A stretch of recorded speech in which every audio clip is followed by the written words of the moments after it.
Mikhail Bulgakov. An introduction.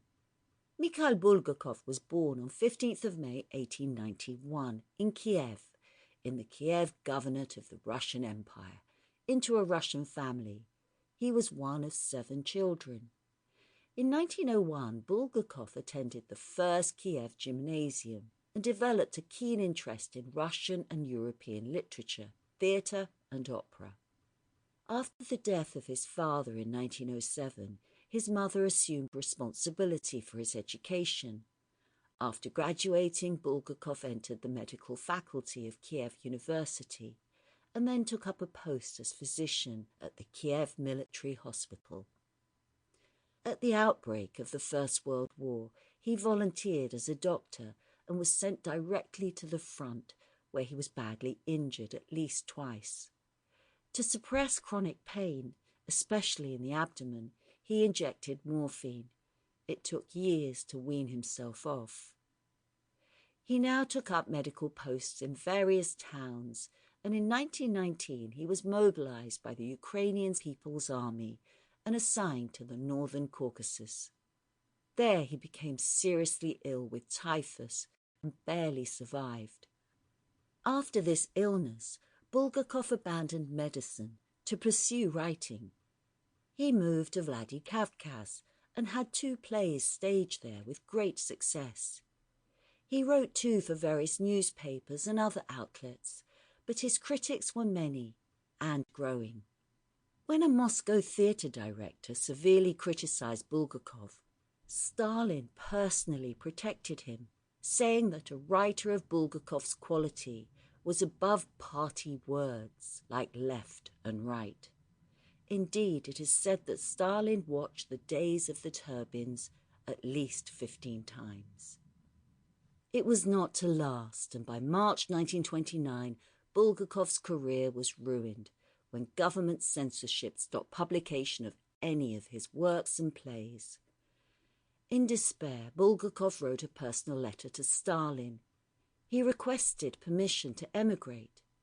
He received a phone call from the Soviet leader, who asked the writer whether he really desired to leave. He replied that the Russian writer cannot live outside of his homeland. Stalin thus gave him permission to continue working. In May 1930, he rejoined the theatre as stage director's assistant. During the last stressful decade of his life, and in poor health, Bulgakov continued to work on the Master and Margarita, wrote plays, critical works, stories, and continued translations and dramatizations of novels. Many of them were not published. Others were derided by critics. On 10th of March 1940, Mikhail Afanasyevich Bulgakov died from nephrocirrhosis. He was 48. The Master and Margarita was not published in any form until the mid-60s. In this story, Bulgakov relates the terrifying and hellish descent into addiction that seems so avoidable and yet so chillingly not. Morphine by Mikhail Bulgakov, in a translation by Michael Glennie. Clever people have long been aware that happiness is like good health. When you have it, you don't notice it. But as the years go by, oh, the memories of happiness past. For myself, I realize now that I was happy in that winter of 1917, that headlong, never-to-be-forgotten year of storm and blizzard. The first blast of the snowstorm snatched me up like a scrap of torn newspaper and transported me from a practice in the depths of the countryside to the town. What, you may wonder, is so special about a country town?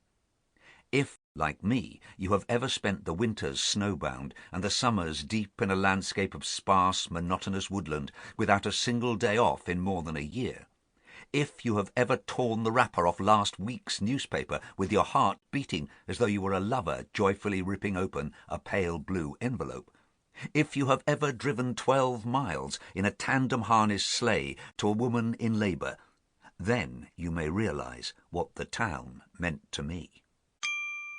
Sample complete. Ready to continue?